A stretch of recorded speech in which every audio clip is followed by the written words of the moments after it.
Hello there, welcome back, and today I'm going to continue my trawl through some of the magazine cover tapes that came my way recently, courtesy of my friend Graham. Thank you ever so much, Graham. Today's one is Your Sinclair Issue 50 Smash Tape number 27, which featured two games, Cat Trap and A Nightmare on Robinson Street. Now, Cat Trap I'm familiar with. It was designed by Jonathan Eggleton for a competition in Crash magazine. I'll get onto that when we get to the Cat Trap section, but we're going to start with Nightmare on Robinson Street. Now, it says a bit about the quality of the game to expect when Joe Blade 3 gets more prominence on the loading screen. So here we are, Nightmare on Robinson Street. It's quite clearly based on the TV programme Neighbours. And it's an Operation Wolf clone, as can be seen.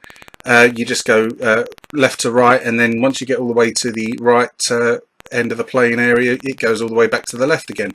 And you've got to shoot the various residents of, there we go, even though it's called Nightmare on Robinson Street, you can see on the fence there, it's called Ramsey Street. So yeah, quite clearly based on Neighbours, the abysmal TV show that nevertheless launched quite a few successful careers. Guy Pearce, Jason Donovan, not so much successful nowadays, and obviously Kylie, how sweet she is. But anyway, it's not a bad game, bearing in mind it was a free chuck-in on a cover tape, but it certainly isn't spectacular.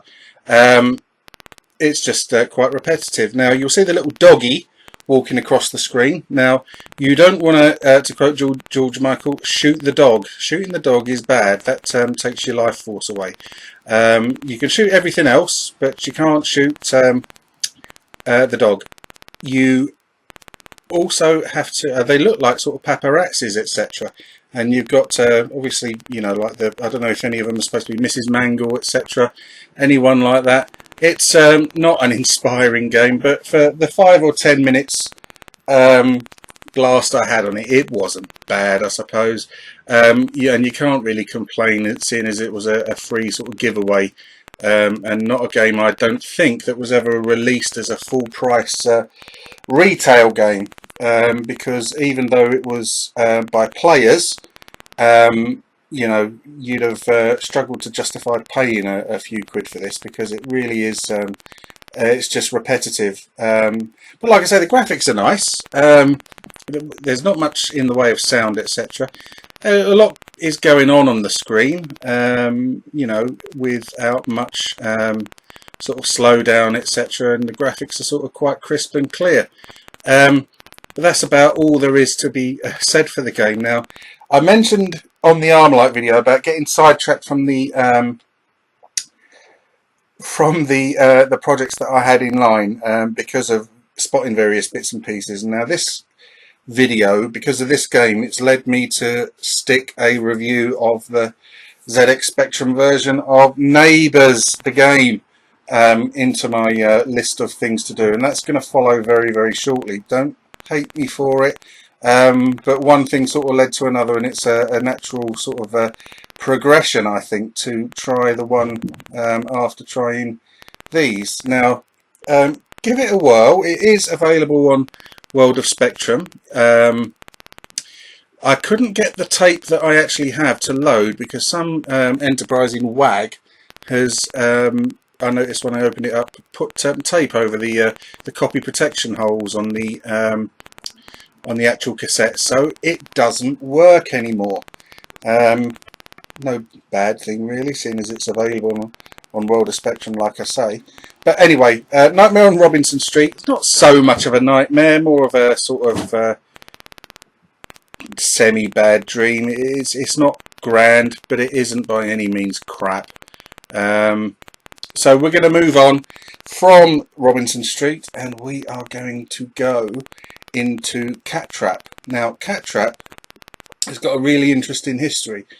It came about as a result of a competition run by Crash called Genesis Birth of a Game, where people were invited to design a game, and the winning entry would be converted into an actual full price release and released into the stores.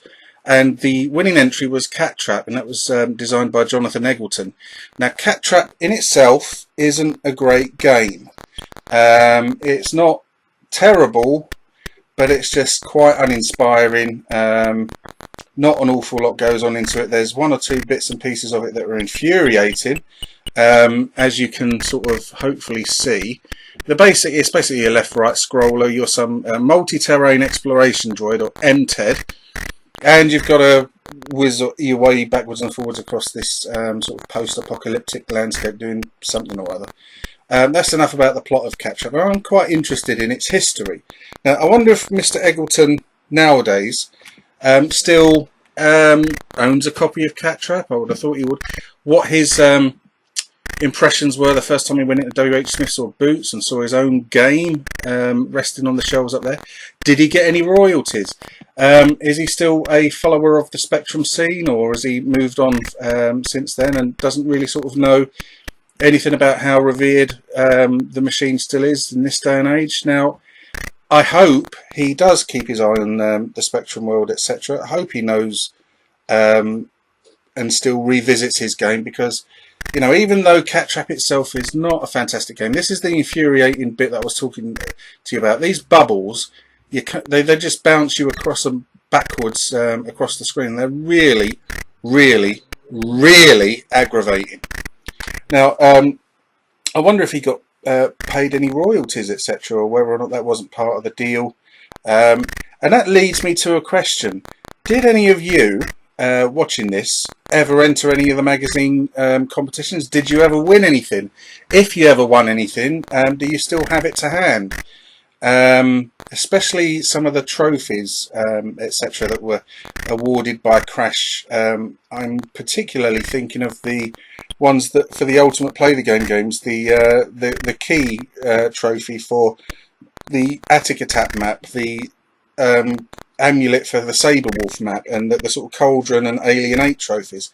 They all looked really fantastic, and I wonder where they are now. You know, they've got to be around somewhere. It'd be fantastic to see them again.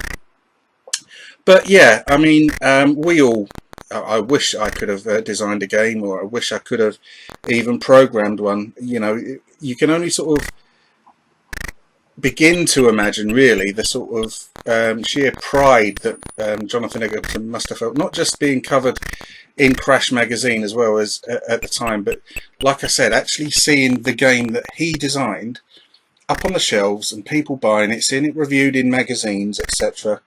It must have been a fantastic feeling.